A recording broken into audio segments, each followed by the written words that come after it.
Henry Pinnix in the house, ladies and gentlemen. Welcome. Henry, where'd you come in from today? Came in from Georgetown, a little north outside of Austin. Lovely. Yeah. Lovely. Well, welcome to the Elite League podcast. This podcast is called the Elite League because the word elite to us means somebody that aims to be the light in the dark, somebody that is on mission, that aims to shape the world and to make it better. And you exemplify that, in my humble opinion. So let's get started. Thank you, Greg. Thank you. Wow, that's an honor. Of course. So let's throw it back a little bit because what I know about you, you've got quite the unconventional upbringing, which I think is a valuable part to your whole story.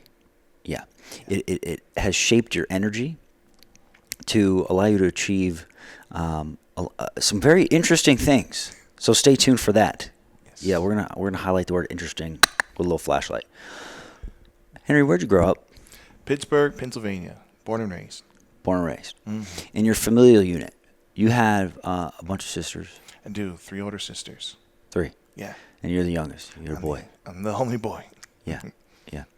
And when it comes to your relationship with all your family members, how would you depict that? But not just how it is now, how it once was, how it shifted, how it might have shifted again, and then how is it now? I'd love to hear about that. Yeah, great question. I'm the youngest of 4. My parents had me when they were 22 and 23. So they got started in high school having kids. And with that, my mom and dad got married in high school, actually. My mom had to get emancipated before she could even walk down the aisle with my dad. Wow. And so as a kid, I was a softer spoken kid. I was more of a thinker. I didn't really speak a lot. When you got 3 older sisters who are very boisterous, you don't find yourself taking up too much space. It wasn't until about probably the end of high school where I sort of found my voice. And by then, my sisters were moved out and had started their own families. And it was like right around high school, end of high school, college is when I started to really take up some more space and have an opinion. Yeah, so at that point, I was blessed with the opportunity to step in as the male figure in my family. Unfortunately, my dad had succumbed to an opioid addiction, and he was in a car accident, and he was in his 40s, and early 40s at that. And it was a time in the era where everyone was prescribing, Vicodin, Percocet, all the things that kind of took over in the early 2000s. And my dad went from never taking Advil to then eventually getting, heavily involved in opioids. Did it all stem from the car accident? Yeah. Okay. Got it. So was that when you found your voice? Mm-hmm. To my understanding, that was in high school. Yeah. Mm-hmm. When did the car accident happen? It happened 2004. Yeah. Was that after high school? Or during high school? It was during high school. I would have been a sophomore. Yeah. My dad, he got into a car accident at work. He was working for a car lot, and somebody got into a car, and he was moving a car on lot, and the car was going about 35, 40 miles an hour. It was, it actually flipped him over, surprisingly. Like, who goes that fast in a parking lot? And it flipped him over. Yeah. From That's behind. too fast. Yeah, too fast. So. Now, what was it like, let's say elementary, middle, high school, when you walked in through the front door of your house? What was the atmosphere like? What do you remember? It was interesting. My mom grew up in the suburbs. My dad grew up in the hood. And my dad, you got to think, I was born in 89.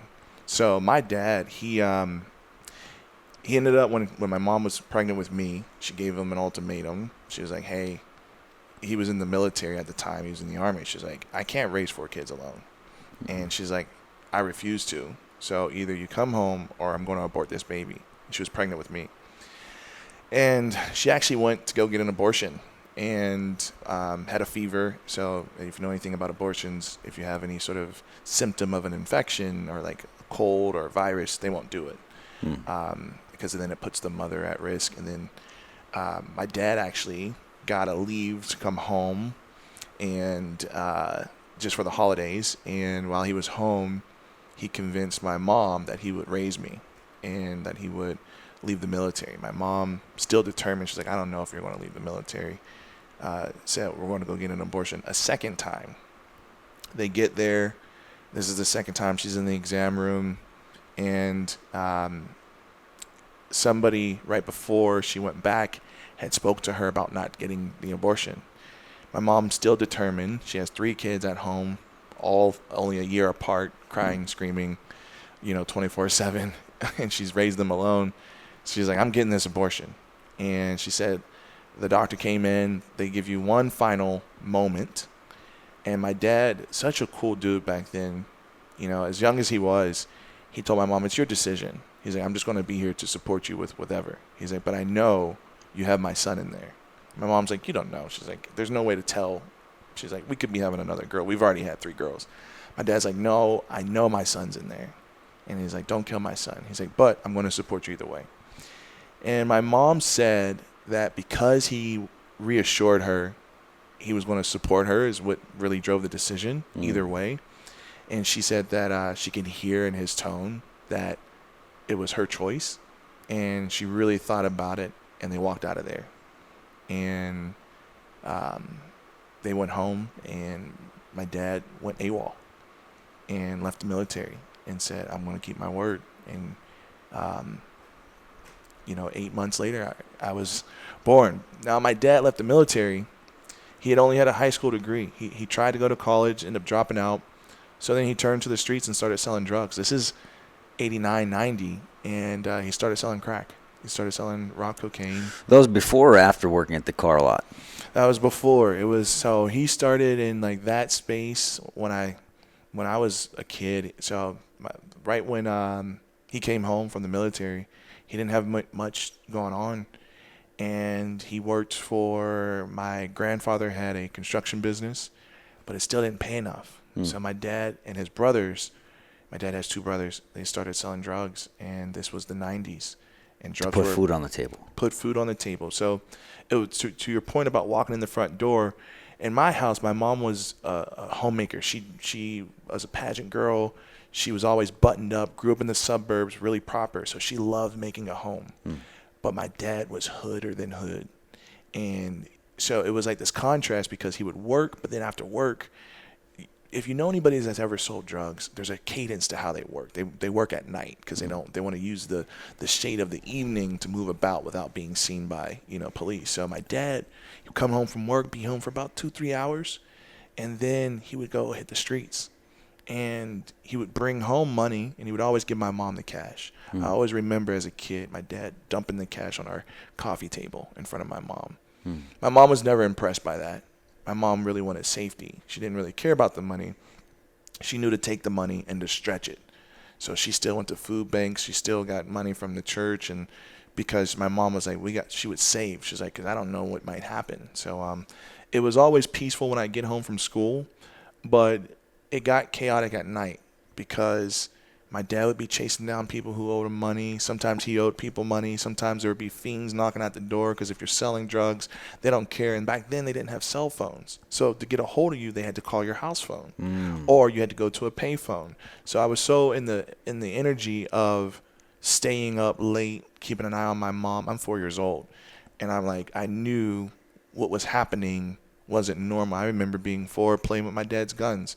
I remember I knew where the bullets were. I knew how the gun operated, a lot of which I normalized at 4 because I knew my dad was selling drugs. I knew what gangs were. I knew, there were a lot of moments where I'd come home from preschool, my mom would be making dinner, and then as the evening progressed, the energy of the house would shift. It became a little darker.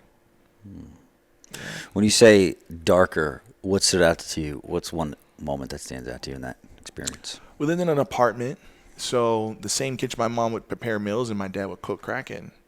So, like when someone's cooking crack, He's not just selling it. He had to cook it. He's making it. He's making it. Okay. Yeah, so you can change like cocaine into a crack form through a process and like make it into the rock cocaine, which is also A synonymous with crack. little bit of vinegar, a little cups of sugar, Yeah, and you got crack. exactly. Yeah, not so much, but I just knew like the energy of the home. My mom hated drugs. I mean, who wouldn't? But I did too. It was just the energy and the vibe would definitely transition to more of an operation. Some of my dad's friends would come over in the evening. They would get stuff together. They would put on their heavier coats. Then they go out and hit the streets. Mm. Okay. Wow. That's I can only imagine what that's like. Until you've been a part of that, you're not going to know. No. That's different. It's not celebrated. I always see people nowadays who like celebrate rap and like, it's just like fetishized over the drama of, guns and drugs. When you're in it and you see the tumultuous energy take over somebody's life and they succumb to it because they have a drug addiction or their family members on drugs or someone selling drugs, it just brings on this world that you never want to celebrate at all. Sure. Yeah. Yeah. Well, I mean, even those rappers, those famous rappers, we can think of that are actual gangsters, and they're not with us anymore because of that. Because of that, yeah. Yeah. So much for the glamorization. Yeah, exactly. So you're with your three sisters. What was their take on all of this? How did they manage it growing up in this space? Yeah, that's very interesting because my oldest sister was about to join a gang when I was 4. And she was adamant on joining a gang. And for women to join a gang, there's really 2 ways to join. Like you're either still jumped in just like one of the guys and you got to fight everybody that's in the gang, or you're pretty much sexually assaulted, raped into the gang. And she was well on her way of joining the Crips. And she would even dress, back then you would wear blue Dickies. And you didn't wear a bandana to school because you wanted to really follow school guidelines, but you would wear navy blue Dickies. And she started wearing the blue Dickies. She started associating with the gang. It wasn't until she was babysitting me and I was around her and some of her friends, and they were like basically messing with me. I'm 4, they're 12 and 13. And they were like tossing me around. They took my ball, and then one of them pushed me down, and I split my head open and ended up in the hospital, and I ended up getting 13 stitches. And that was her hanging around her friends, and she was trying to join this gang. So after that, I think that was a wake-up call for my parents, because when they found me, of course, I'm covered in blood, head split open, 13 stitches. It was a bloody mess. And at that point, after spending the night in the hospital under observation and everything for a concussion at 4, they eventually my dad decided, he was like, it's time for us to move. Yeah. Wow. So my sisters, my oldest 2 were on their well on their way of adopting the lifestyle. We're in the hood. The youngest sister, that's a year older than me, remember, we're stair-step children. It was like my dad would come home from the military, get my mom pregnant again, and we're all the 4 of us, literally at one point throughout the year, we're only a year apart. So my mom just stayed pregnant, when I tell people, for like 5 years. So, well, actually more than that, like 6 years. But yeah, my 2 older sisters were well on their way of joining a gang. Yeah. And cool thing is now they can style flex because they have the hood vernacular from growing up. Now their developmental years were very much in the hood. I was young enough to where, like, I'm 4, 5, 6. Then we finally moved out of the hood. So, but their transition to the suburbs and living in a nicer school district was a little harder because they had already adopted a lot of ways of being that were necessary to survive the hood. So a lot of fighting and things like that was just in their DNA from the environment that we grew up in. Of course. Of course. Now, you're in that environment for a little bit of time. You remember it vividly. Did that ever impact you to where you found yourself doing those things? Any type of hood-related activities in your youth? Oh, yeah. Yeah, for sure. Once it's like embedded into your body, especially somatically, when I remember even when I'm 4 or 5 and 6, there was a lot of fights that I was a part of. It was just normalized. I never realized how much people, until I got older, how some people had never been in a fight. And I can distinctively and recount me and my sisters or me, and it was just, in the hood, it's very normal and actually often celebrated to defend yourself. And Right. like, I see my friends now as I'm an adult, and they have gentle parenting. And it's more of a discussion with the children of how they feel and what caused them to do things. That was not the way of the hood. The hood was like, you're going to get your ass beat, and if you're not able to defend yourself, your parents will beat you for not standing up for yourself.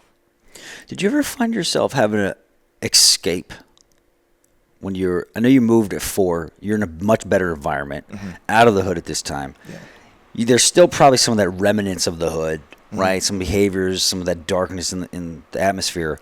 Did you find yourself needing to tap out? Yeah. Well, so my dad moved us when I was about 4 to like another hood, and then we stayed there till I was about 6. But it was a nicer hood, but it was still very hood. It was like a halfway hood. It's called Swissvale, and so I lived in Swissvale, and we talked about that before when I lived in Swissvale. Swissvale was like a hybrid. It was Your neighbor was Wiz. Yeah. Well, actually, that wasn't until I moved to Baldwin. Okay. So yeah, when we moved when I was 6, I finally moved, and then we ended up living near Wiz Khalifa and on the same street. And well, he lived a street over technically, but it was a housing development which had probably like close to like 1,000 units, and Wiz he lived there. But anyways, my escape when I was a kid, in hindsight, my parents probably thought I was a little off because I would build out. I would do 2 things. I would watch a lot of TV and movies with my family, and then if they weren't watching, then I would stay up late night and just wait for my dad to come back home safe, and then I would stay up watching TV with my mom. But so outside of movies and a lot of television, I would build out houses with cards, and they were really elaborate. And sometimes I would build them around me, and it was like almost like a castle, and I would stack them and learn different patterns. Sometimes I would tell myself, don't use tape, that's cheating, because then structural integrity is reinforced by. And so anyways, I even had like a system in place. I would build these really elaborate buildings and homes out of cards, and I would have different rooms, and I would build them even taller than myself, and I would sit in the middle of them, and it would be like this huge, like, my dad collected baseball cards for a while. I didn't have an interest in them, but I would build with them. They were great for building, so I would mess up all his baseball cards. Apparently, the tips are supposed to stay in good condition. That's true. Not on my radar. Yeah. No, you didn't care about that. No, I didn't care about that. No. Wow. No. Okay. Yeah.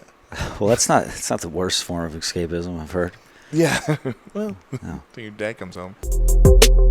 Let's take a quick moment to shout out the people making big moves in real estate, the elite residential group at Keller Williams Realty. With over $90 million in sales volume and more than 300 families helped, they're one of the top real estate teams in Central Texas for a reason. Whether you're buying, selling, or just figuring out your next step, they make the process simple and centered around your priorities. Greg and his small team have been absolutely crushing the Austin real estate market, producing incredible numbers. He is always responsive, he's always on point, he never misses anything. I would highly recommend him for anybody looking to buy or sell in the Austin, Texas area. Hit the link in the description to book your free consultation. Now, fast forward, you get out of, graduate high school, and you went to college, close by. Where'd you go to school? Went to La Roche University. It was about an hour from my house. It was far enough to where I could have my own life, and my parents didn't feel like they need to stop by every day because about an hour, so like full round trip, 2 hours. But it was a Catholic school. I knew I wanted a school that had a good faith foundation. Even though I wasn't raised Catholic, I still chose La Roche. Yeah. Yeah. I remember you telling me a story. That's where your dean kind of stepped into things. Was that at that school? Yeah. La Roche? Exactly. Yeah. Yeah, one of the most fun stories I've ever heard. And before I get to this story, is this where you developed your passion for the automotive industry? Yeah. It was, I would say, well or when where I was it a little, peaked, kind of. it kind or- of peaked. Yeah, when I was about 16 is when my family didn't have a car, and I got a new job at a nursing home, making great money. Minimum wage was $5.15. The nursing home paid me $8 an hour. Bingo. Yeah, so I'm like, I'm up, considerably than my friends were. So I was like making great money. The hard part was where the nursing home was, it was farther than the bus line. So I could catch the bus close enough where I could walk another half mile to the nursing home. But then I got it all figured out to where I was able to convince my high school to create a bus stop at the nursing home. So I ended up getting dropped off in the afternoon at the nursing home, and then I went to catch the bus home. I would have to walk about a half a mile, then catch the bus home late at night. But and then it's just a little tangent story there. When I started the nursing home, if you've ever worked at a nursing home, I was a dietary aide. Dietary aides, they're basically like dishwashers, prep cooks, and they manage the food for the whole facility. So like part of your shift is you're building the plates and you're building the trays, you're managing the different diet restrictions, and then after that whole meal's over, you're tearing down everything, retrieving all the trays from the different floors, dishwashing. Well, when you start in your training, you just observe, but then of course they're like, you can help out on dishes. Nobody loves doing dishes. So my first night there, and you're in scrubs, you kind of feel important because it's not the McDonald's uniform. Shout out to my people who started at McDonald's. I definitely did. So you're not in the McDonald's uniform, but you're in scrubs, so you feel like, hey, this is legit. This is like my first adult job. So I'm there helping out on dishes. I'm like, okay, $8 an hour. I'm crushing it. I'm going to do whatever I got to do. At the end of the shift, apparently they had a ritual, a hazing of sorts, where I ended up getting sprayed. Like they hose you down and with all this water, and like they soak you, and they're like, Sounds like a terrible idea. horrible idea. The cook that did it, I remember her, I won't say her name, but she's like, this is what we do to everybody. I'm like, this is great. If I had a car and it's the middle of winter, it's literally in December, and I'm like, great, I get to go walk a half a mile in snow with scrubs are very thin. They're like thinner than your average t-shirt. Like whatever material's made out of scrubs. These are the old scrubs. I don't know if they've changed them since then, but pretty much I know sheets that are thicker than scrubs. But so I'm already like in this like pretty much 200 thread count. a 200 thread count like situation. And so anyways, I go to catch the bus. I walk the half mile. I have to wait about 45 minutes. So the bus system was really finicky. By the time I got off, I would have just missed a bus. I would always have to wait. Anyways, and then you always got to get there early because you never know if they're going to hit their mark at the right time. And there was no way to digitally track the bus back in 2005, 2006. So anyways, I'm there waiting. I'm freaking cold to the bone, super soaked. It's a little after 8 at night, and I'm there, and it's in the winter. It starts getting dark in Pittsburgh in the winter by 5. So it's like it's already been cold for a couple hours. And so I remember I'm sitting there, and I'm freezing. If you've ever been frozen cold, soaking wet, a lot comes to the surface. It's not like you're doing a cute little ice plunge. No. Yeah. No, this happened to me a couple of months ago when I was in Dallas area. Okay. It was the middle of the night. It was windy, almost freezing rain. Yeah. I got soaked to the bone, dude, and I started uncontrollably shaking to where I'm like, if this continues, I'm done. Yeah. I'm a goner. Was this your walk? The walkathon. Yeah, the walkathon. Yeah, literally uncontrollable. I'm like, chill, and I could not do it. And I'm like, it's scary, bro. It is. Yeah, and I'm there. I'm shaking. I'm like pleading to God, and the next thing you know, I found myself praying. That's how cold I was. A man had a come to Jesus moment. I'm like, God, and I literally made a promise to God. In my life, I pretty much only made 2 promises to God, and this is one of them. And I promised God, I said, God, if you allow me to save enough money to buy my family a car, I promise to support other people with transportation and for the rest of my life, whatever that means. I was like, if it's giving somebody a ride with the vehicle that I have or creating different systems to connect people to jobs. Because in that moment, I realized the only reason why I'm having such a hard time with this job that paid more is because my family didn't have the car to get me to the facility. So an access to better jobs was something that transportation really created a gap because public transportation didn't get me to the better jobs. So then I started to learn at that age, in a real moment, hey, the reason why I'm not able to get to the better paying jobs is because public transit didn't go there from my house. So I remember making that prayer, and within 5 months, I saved up enough money to buy my family a car. What car was it? It was a white Chevy Trailblazer. And I Oh, remember solid SUV. SUV, and great. it was $7,000. I ended up financing it. I had saved up $1,000 and ended up financing it, and it became our family vehicle. Yeah, That's cool. yeah. Thanks. Awesome story. Yeah, Awesome that's story. when I fell in But love with transportation. fast forward to college Yeah. now, right? You decided to help people, Yeah. your classmates that couldn't even get a license probably, right? Because they're from overseas, is my understanding, right? And they didn't rides to the grocery store, to appointments or what have you. Yep. And then your dean caught wind of this. Yes. She brings you into the office, and you're all like, "Oh gosh, what did I do wrong?" Yeah. You know. Yeah, her name's Colleen Rufel. Shout out Colleen. She's amazing. So Dean of Students, also the VP of the whole university. She calls me. Well, actually, she sent me an email. I take a look at the email. It's like, hey, I want to meet with you. I'm like, what the heck? I knew I love school, but I was not on the dean's list at that point. I was like, okay, so I wonder what this is about. Oh crap, it's probably about me taking students. Now, a little bit of context. I left my Trailblazer at home for my family because they needed a vehicle. So I had bought, right before I went to college, a Buick LeSabre. Only one out of the 4 doors worked, and it had a gas leak. And people would get in my car, and sometimes they would take naps, and I would tell them, like, this is the Holy Spirit. But really, it was a gas leak. And so, God, please forgive me. Maybe it was the Holy Spirit. We'll never know. But it had a gas leak, and but a Buick LeSabre was big enough to carry people.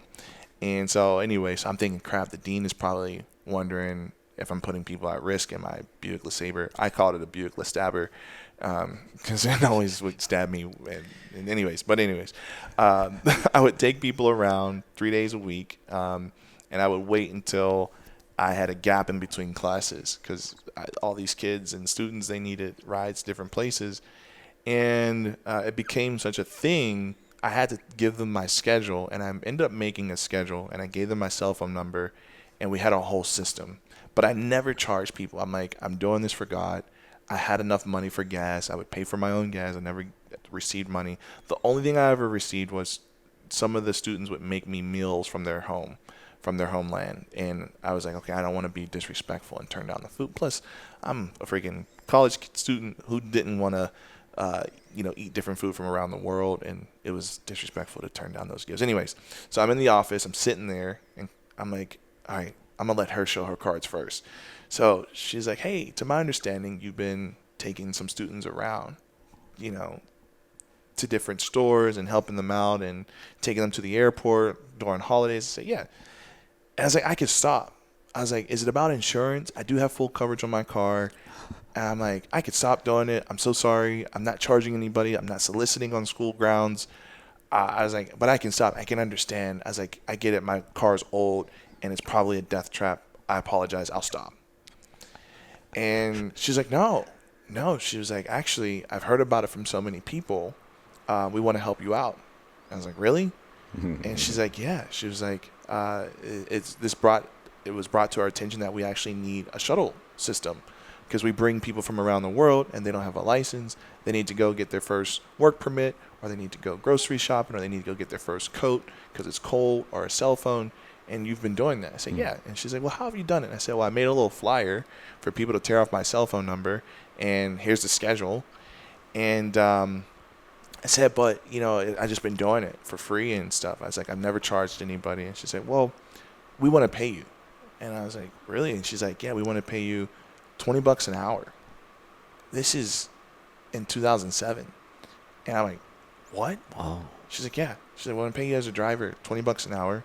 And she's like, to our understanding, you've been going home and like taking your family shopping. I said, yeah, I take them shopping in my Buick.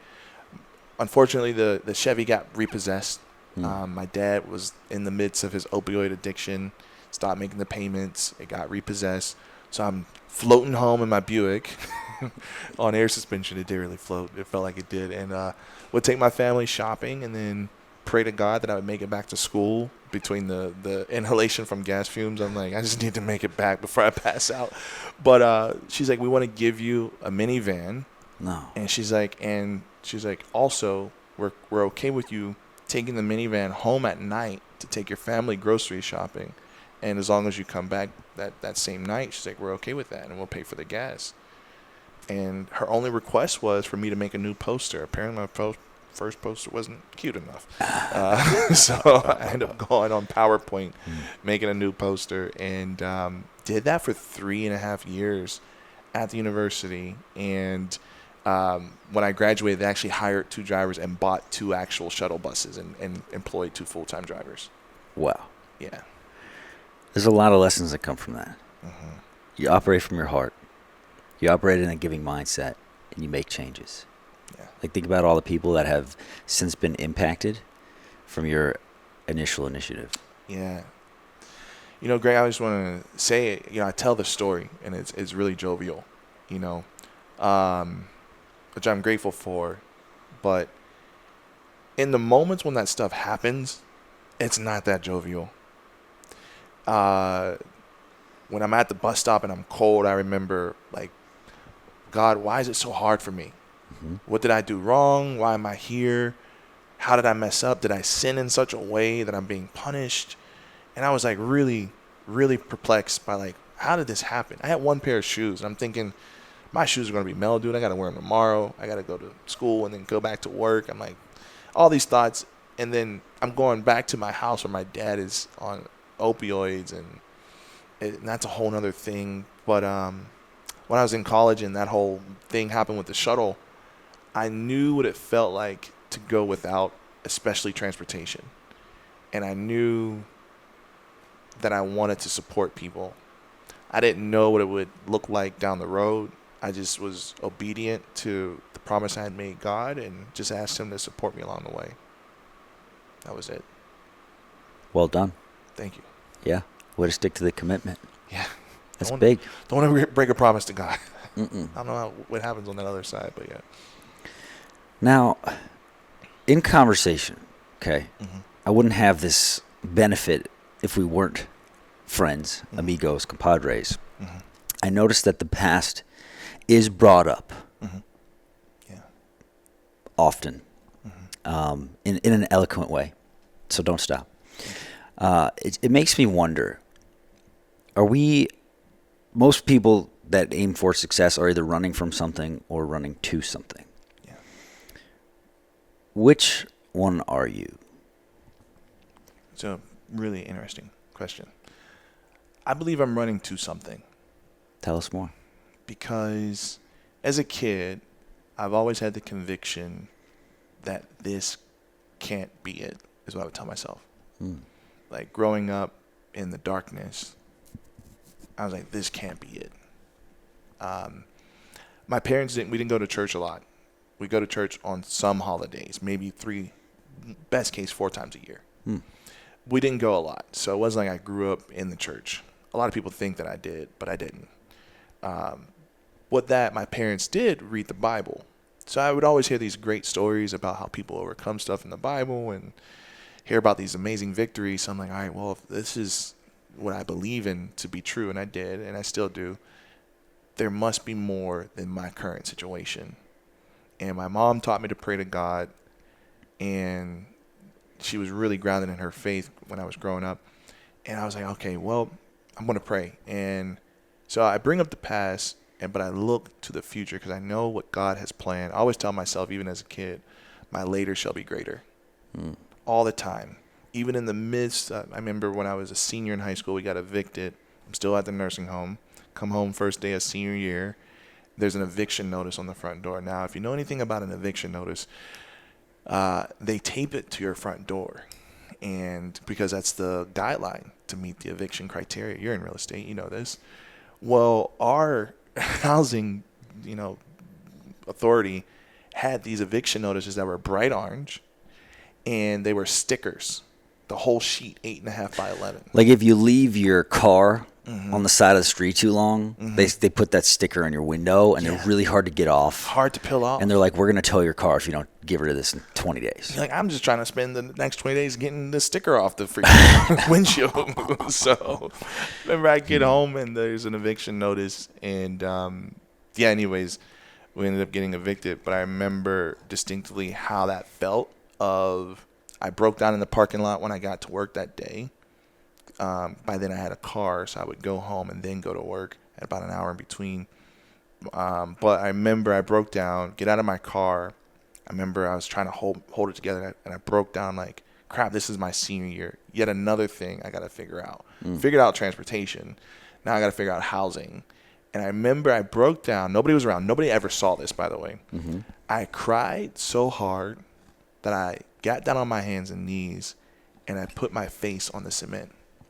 Like, when people talk about hitting rock bottom, I felt that because I'm like, my face is on the concrete and I'm crying. I hate germs, by the way. And I'm literally, my face is on the concrete and I'm crying. And it's the beginning of the school year, so it's in August. It was a hot day. And East Coast folks start school at the freaking last week of August. So it's a hot day. I remember my face is on this hot concrete. I'm crying and I'm asking God, like, how do I figure this out? But the reason why I'm going towards something or running towards something is, in that moment, I was humbled. And I was like, you know what? I figured out transportation. Now I get to figure out housing. All in mind, I'm 17 years old. And I couldn't turn to my dad because he was strung out, unfortunately. And my mom was trying to find her way through other devices because she was dealing with a husband who wasn't present.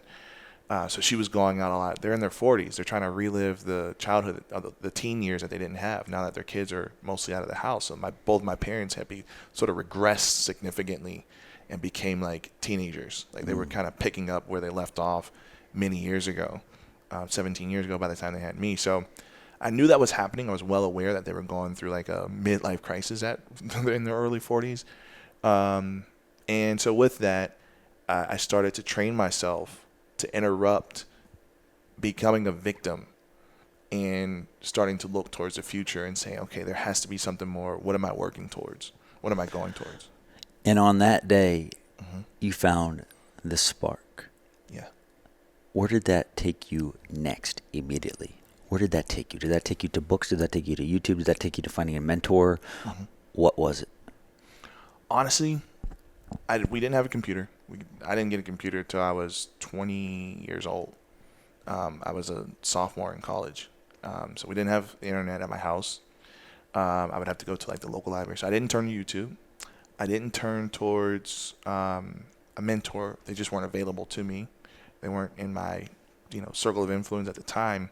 But it was books. Somebody at work had bought me at the nursing home, as a graduation gift, brought me The Secret. You ever heard of The Secret? Mm-hmm. She brought me that. And I remember reading it at first. I was like, this is all cult. This is the devil. But then I chose to go through it again with a different lens of like, this is a tool that I can pair with my faith. Bingo. And it wasn't until then that book actually was the gateway towards personal development for me. But also it taught me how to transmute my belief system into action. Was that book. I've noticed a theme where folks' moment of inspiration or an unlock moment is through a book, a specific book. Yeah. For example, that book, Rich Dad, Poor Dad, comes up so many times in conversation. Yeah. It's uncanny, okay? And that was mine, by the way. Yeah. For you, it was The Secret. Secret, yeah. Yeah. So you picked up your first book, well, in that realm, rather. And then when would you say your next big aha was on your journey? Yeah. It's a great question. It wasn't until, I would say, when I got to college finally, and I had picked a major, and because I was like, I just make it or break it. I'm the first generation to go to college. I got to figure stuff out. So I started reading all my textbooks ahead of schedule. Before I even started classes, I started reading the first several chapters before I even got into the room. So I get to my marketing class. My professor Michael Fetchko, he was running late on the first day. He got a flat tire in his Jaguar. So I had reinvented myself in college. As a child, I went by my middle name as Rico. When I got to college, I decided to go by Henry. And so I was like, I'm reinventing myself. I'm becoming a new person. I hadn't fully dropped all the chains, and I had cornrows, and still had sort of like a hybrid of like a hood persona. But it wasn't until I met Mike Fetchko, and he was impressed that he was asking some just basic questions on the first day of class. And they were actually from the first few chapters. And I was like, oh, I already read the first few chapters. I know the answers. And I know the answers as it relates to the syllabus, to the curriculum.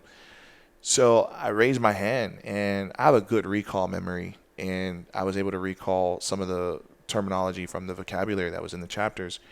And he pulled me aside at the end of class on the first day, and he gave me some feedback. And he was like, you got these chains on. He's like, you're very smart, I can tell. He's like, you answered the questions, and they were correct. And he's like, you're very smart. And he said, but you got these chains on. And he reached down his shirt. He said, see, I have a chain. He pulled it out. And he was like, you know what this is? This is, he showed me the crucifixion. He was Catholic, he said. And he's like, my chain's like yours. But he said, you have the Christian cross. I have the Catholic one. He's like, but I keep mine tucked in. So he's like, just keep your chains tucked in. He's like, and why are your clothes so baggy? Get things that fit. And then he said, I want to take you out to lunch. And takes me out to lunch the next week. And I'm like, this is cool, going out with a professor. And then he gives me a book. He gave me this book called Uncommon by Tony Dungy. Cool. And I don't know if you guys ever read that book, but I read through it page by page. And he said, I want to hear about it once you're done with it. And I read through it. And the main lesson was Tony Dungy was a hard worker. And he built out this amazing career for the Miami Dolphins. But then eventually he lost his son. And his son passed away due to suicide. So Tony always questioned, was he too hard on his son? Was he too hard on working and just wasn't present? And did he fail his son? But what it really came down to is that success is uncommon and not to be enjoyed by the average man. And when I heard that, I replayed every single moment in my past that landed me in college. And I'm like, you know what? Every moment was very uncommon. But if I kept overcoming those uncommon moments and didn't allow myself to be a victim to those moments, I realized without knowing the articulation of what I was doing, but I was becoming successful. I had a track record of these small wins, and really they weren't small. They were actually things that were, for a young teenager to go through were pretty significant in hindsight. And so then when I read that book about what it takes to be successful, it's really being an individual who is comfortable enough to live out your biggest expression. So I was like, oh, well, me being this very uncommon person in this room that's survived, what me and my sister, we didn't like to use the word broke or poor. We'd just say cash sensitive. Our family was cash sensitive. We were very, very sensitive to cash because we didn't have a lot. But what I realized surviving, growing up and being cash sensitive or economically diverse is another way that we would call it. We overcame that by being resourceful and by figuring things out. And out of that very traumatic childhood, I realized one of my greatest gifts was being resourceful, figuring things out. And that's what it really takes to be successful, is to know how to uncommonly solve problems. Resolve. Let's talk a little bit about resolve. You went through these trying times. My first question is, when you were growing up in your house, did you have prolonged drivers of fear? If so, how would you identify those fears if they were there?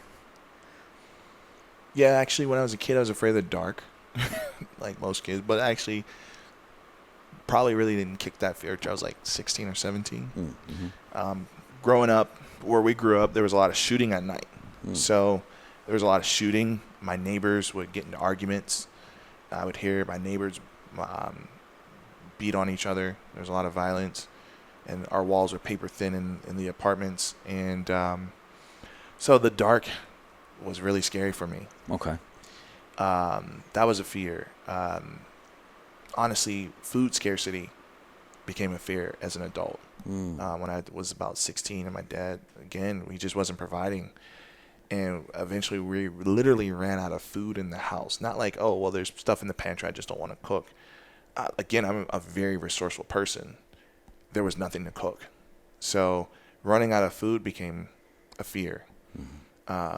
Later on in my life, that would show up to where I would like if I'm out with friends, I would over order, or now I'm, in life, I'm even still to this day, people tell me, Henry, you always order too much food, but I didn't realize it was a reflexive, trauma response of like an oversupply now. So anyways, yeah, so fear came out of, I would say, different events that happened that I was in trying to work through and overcompensate. So at night I would leave on the bathroom light or try to keep a nightlight of sorts, just so in case I have to jump up and either defend myself, or I wasn't afraid of ghosts or afraid of like aliens. I was more so afraid of somebody breaking in or like a fiend coming to my house.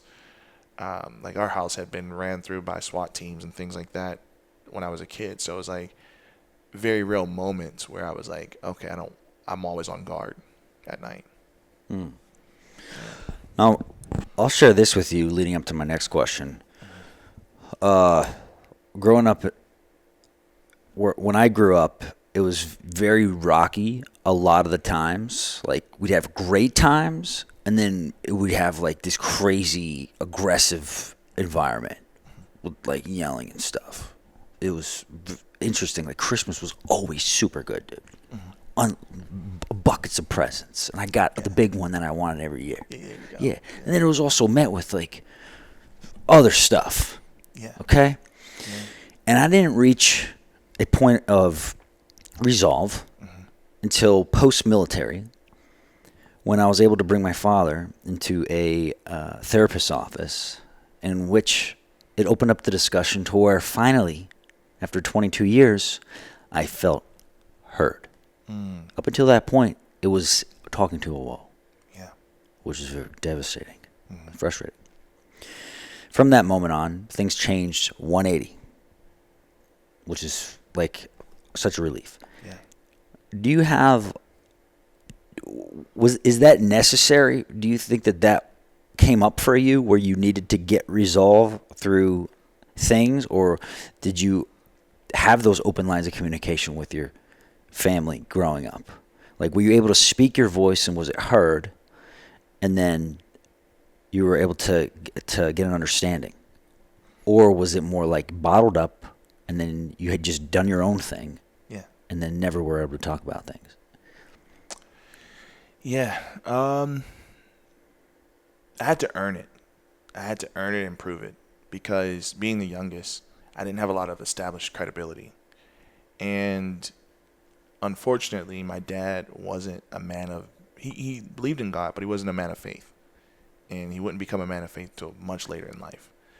So I would try to give my parents counsel on what I knew conceptually. And it would, like, maybe if we do this, this could work. And it wasn't until I got older and I started paying bills when I was about 16. The first bill I ever paid was a light bill. And then I told my parents, because before they would dismiss me and be like, stay in a child's place. It wasn't until then where I was like, well, I'm not a child anymore if I'm paying bills at this house. I was like, I now have earned my place to speak up. I was like, if I'm now contributing to the cost of the home, I'm able to talk. So again, that's when at the end of my high school life, I started to speak up because I've earned it. And then I realized the more that I actually support my family with surpassing our limitations financially and just overall structurally, we had lived in apartments my whole life. I was like able to then show them, this is what worked for me. Let me then educate you. So at 24, I bought my first home, and I was able to show them, this is how I was able to do it. And actually, you can afford a home. So then at 28, I bought them a home and then showed them how I did it. But it was like along that journey, like when I bought us a car, and then when I bought my first home, and when I finished college, it was like showing these proof points of, okay, this guy is smart. He knows what he's doing.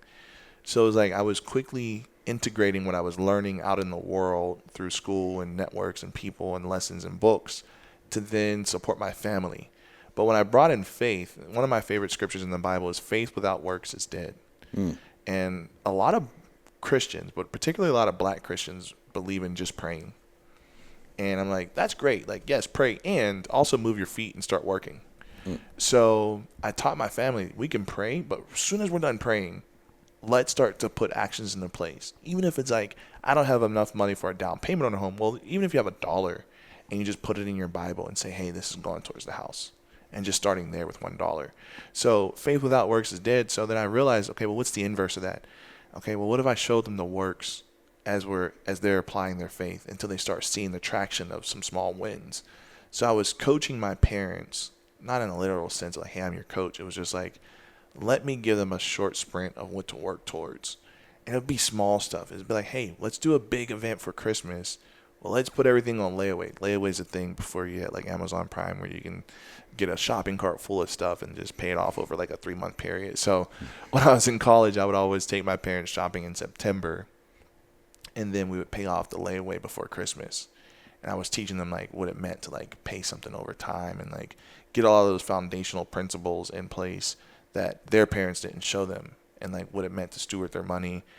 And when I realized we chose poverty as a kid, and the reason why we did, my parents were just not financially literate, and I love them both to death, and it's hard for me to say that, but a lot of the decisions that were made when I was a kid were just a mismanagement of funds. And as I got older, to answer your question, it really came down to me showing my parents and showing even myself, okay, this is how to make things happen. This is the resolve that we can have. But it came through, I had to build out credibility with them for them to buy into me being this person that, and really my dad kind of relinquished his seat. He was on drugs for 12 years.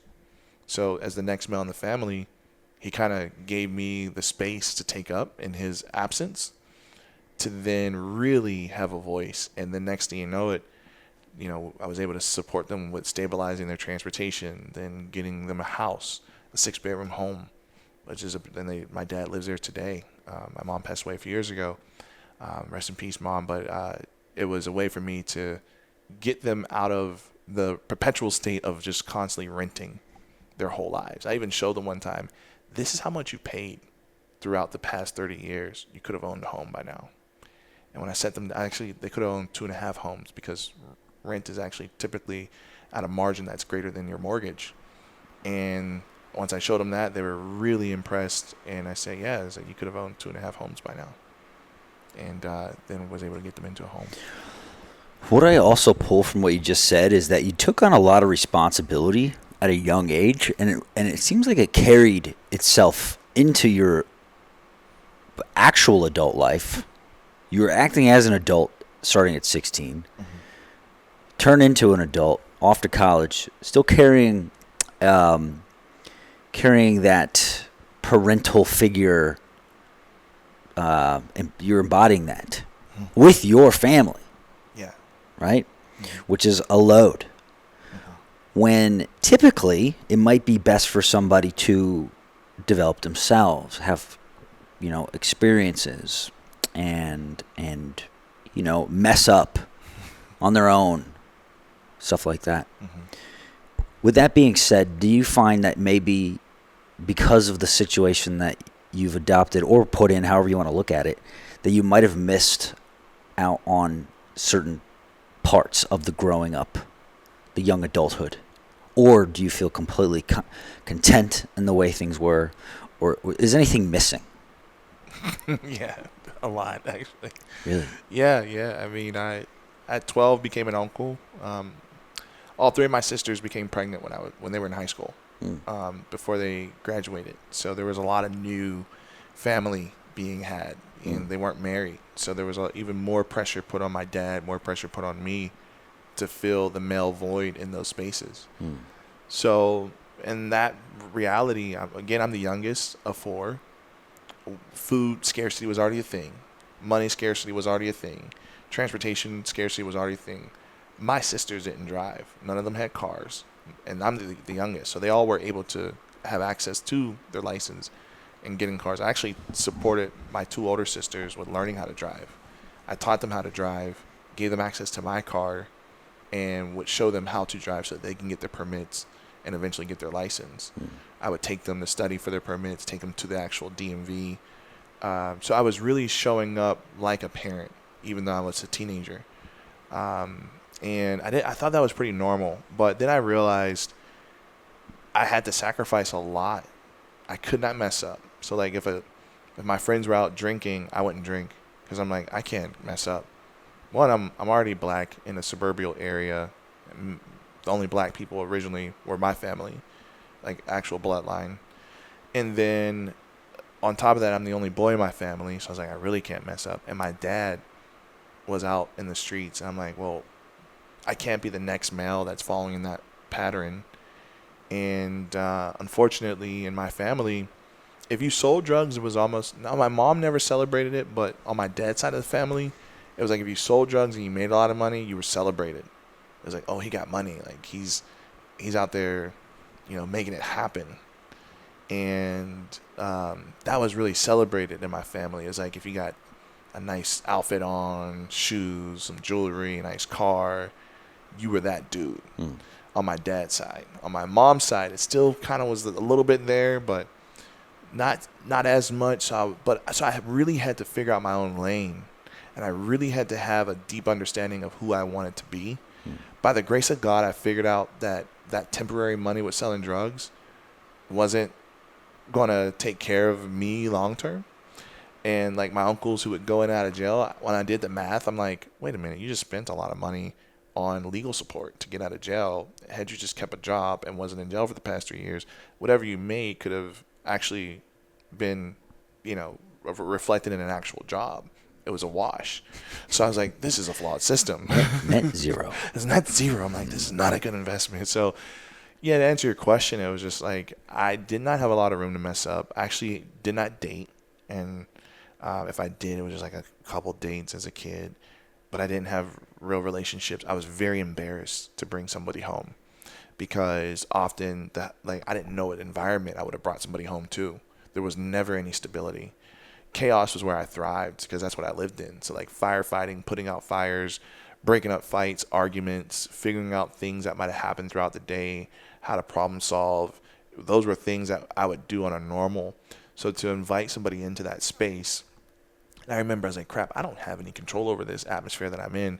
What makes me think I should add somebody to this chaos? I don't even want to be here. Who would even want to be here with me? Mm-hmm. And I'm like, who would want to be in this family with me? Even later in life as an adult, I remember asking myself that. It was just like, there was just still so much happening. It's not like a light switch where everybody just has a come to Jesus moment in your family and everybody's miraculously healed and decides to just be, buttoned up and on their P's and Q's. It was definitely in my childhood. I remember crying often at times thinking, wow, I'm sacrificing so much just so my sisters and their kids can have. And I remember summers I would just work. My friends were like, why do you work so much? You work like you got kids somewhere. I'm like, no, I'm working because if I don't work, a bill might get missed. And I remember when our water got shut off, and I would have to run to an apartment building and fill up a bucket in the laundry room to bring it back home just so I can flush the toilet before my mom had to use it. Because I didn't want my pee, or if I had to go number two, I didn't want that splashing back on her while she had to use the restroom. So I would fill up a bucket across the street, run back home, try not to spill it.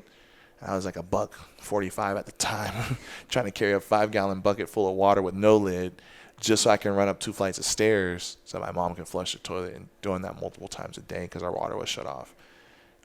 Grocery shopping on a public transit. So it was like my plate was full between work, making sure I'm providing for utilities, grocery shopping because my dad would have the car, and trying to figure out how to balance out making every 2 weeks I'd make $300, and I had to pay for a car payment that was $300, insurance that was $100, left me $200 for the rest of the month to food and maybe hang out with friends a little bit. I was just working to survive. Do you find yourself subconsciously, you might have not asked yourself this question, you find yourself looking to make up for lost time? Yeah. Now that you're completely on your own, you got your financials locked in. Yes. You're doing what you want. You got your choice. You got ultimate choice. Yes. Do you find yourself looking to make up for lost time? Very recently. Very, very recently. And what does it look like? Looks like me giving myself permission to travel, to hang out with friends, to splurge a bit, to even just relax and take a day off. Like, I was definitely going to work myself into an early grave just at the rate I was working. I was built to be successful at my job for the past 7 years because I was built in the darkness. And it was like, Forged from the darkness. forged from the emerged. exactly. Yeah. Like, so I was really effective, but to a detriment of my own. But yeah, so now I'm like taking time to spend on myself and investing in myself for the first time. Literally, it's only been like 7 months. Yeah. About 7 months. Welcome. Thank you. Congrats. Thank you. It's a big deal. Yeah. Yeah. You deserve it. Thank you. Yep. 35. It only took 35 years. I was like, Better late than never. yeah, exactly. Colonel Sanders was 70 when he was like, I want to make some fried chicken. Yeah. You know, and there's more and more stories Exactly. about like people being, yeah. Morgan Freeman got started in his 40s. Yeah, and he's one of the best of all time. Yeah.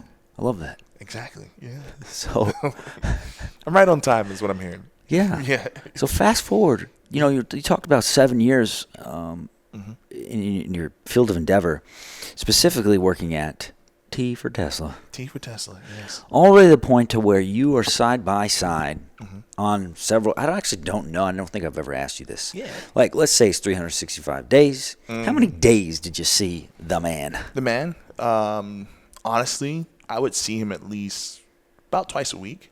Twice a week. At least twice a week for 7 years. And you've spoken with him one-on-one basis from time to time out of those 2 days a week.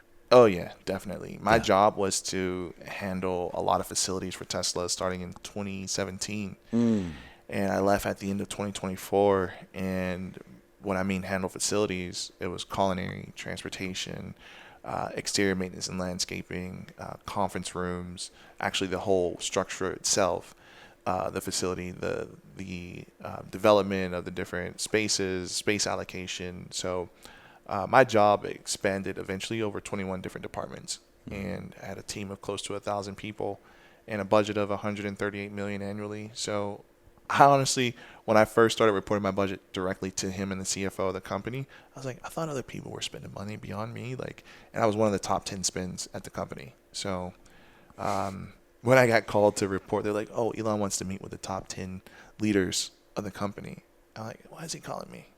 And they're like, well, you got to go report your budget to him and the CFO and one of the directors at the factory in Fremont. I was like, great. I was like, how soon? They're like, you have 30 minutes. I was like, it takes me 20 minutes to get there from the building that I was in. Anyway, so so my job simply was facility operations and infrastructure. So building and then operating the facilities once they were built. Yeah. Solid. Yeah. Sounds like a good time. What? Sounds like a fun experience. Yeah. Yeah. Yeah. Making some money, helping out a huge company, learning so many things about big business. Yes. Right? That's cool. And at the same time though, you said you were pretty much obsessed with the work. Obsessed. Like yeah. really, really, really all in, immersed 24/7. 24/7. Yeah. Which to every fray there's a fro. Yeah. Let's just for the sake of time here, I got a couple more questions to touch upon, and then we'll close things out. Now, in my experience, what brings people to get up every single day to do what they're called to do is the excitement. Yeah. Yeah. So, where does the excitement lie for you now? Yeah. Outside of Tesla? Or just in general? Well, you're not there anymore. So where does it lie? What ahead gets you excited to get fired up every day and get to work, or be the person you get to be? What does all that look like? Yeah. Coming from where I come from as a child, and then ending up in the same room as the richest man in the world, that really gave me a glimpse at what's possible through relentless determination. And it really gave me a glimpse at, okay, if I put my mind to something, the chances of me actually achieving it are pretty significant. And so what really gets me excited is to change the world. And I have in so many different moments, you know, starting the transportation program at my university in 2007, and then fast forward to leading global transportation for Tesla. I remember sitting there like, at that time, 2017, my dad was still on drugs.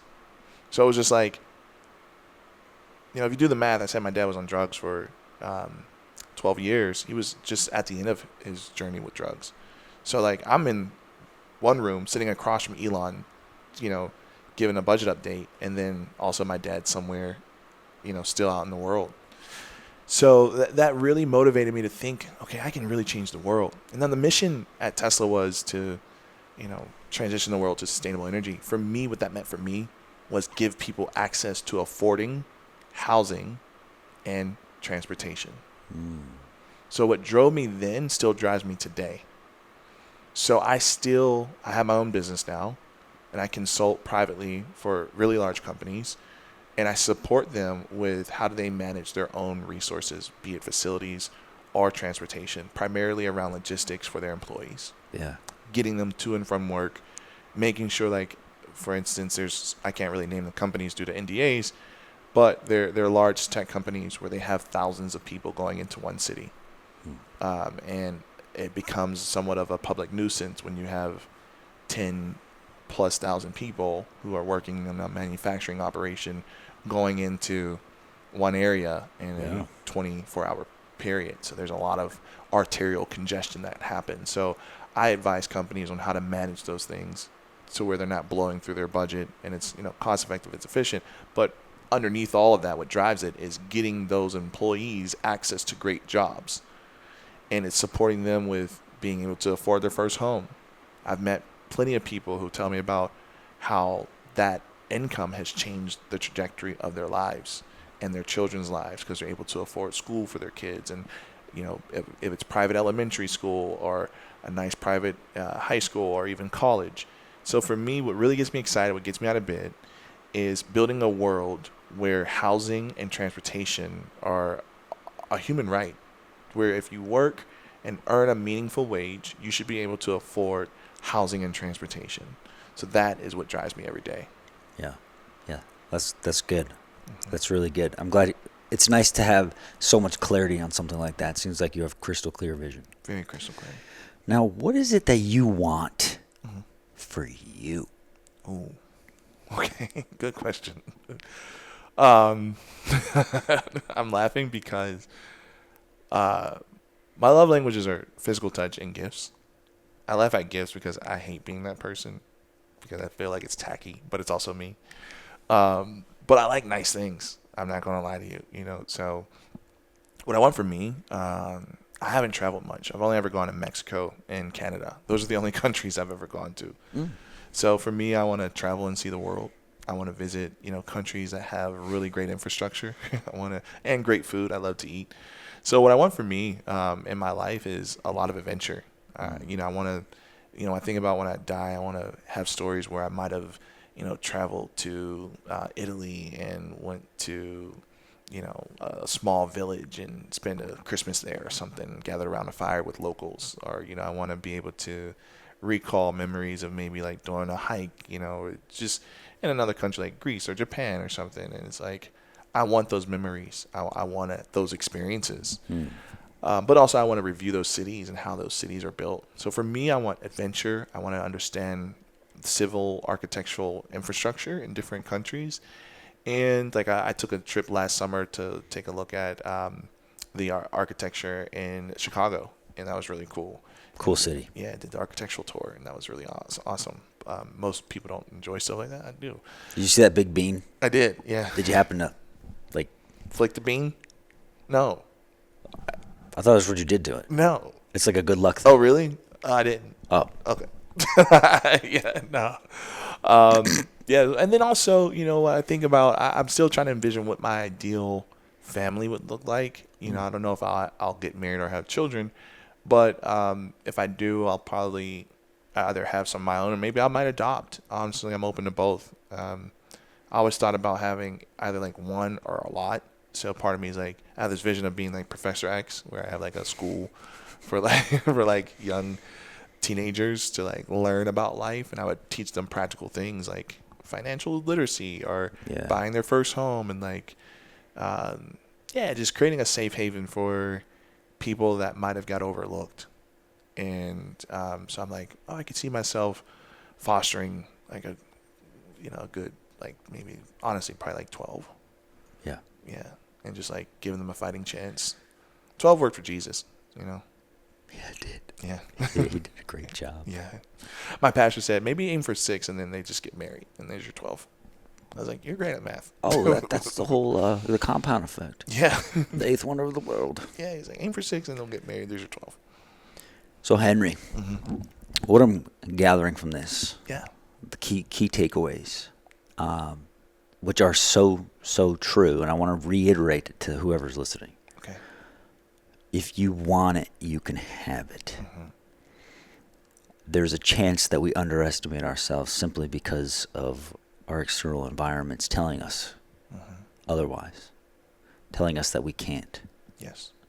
You are a case in point that with focus, intention, and a upright heart posture, anything is literally is possible. Nice job. Thank you. Nice work. What I'm most keen to find out or to see moving forward is how you make up for that quote unquote lost time. Yeah. I can't wait to see more of that. Yeah, it sounds like a good time. Oh yeah. Yep. And when I think of Henry, I think of somebody that is extremely thoughtful, that is extremely present, calculated,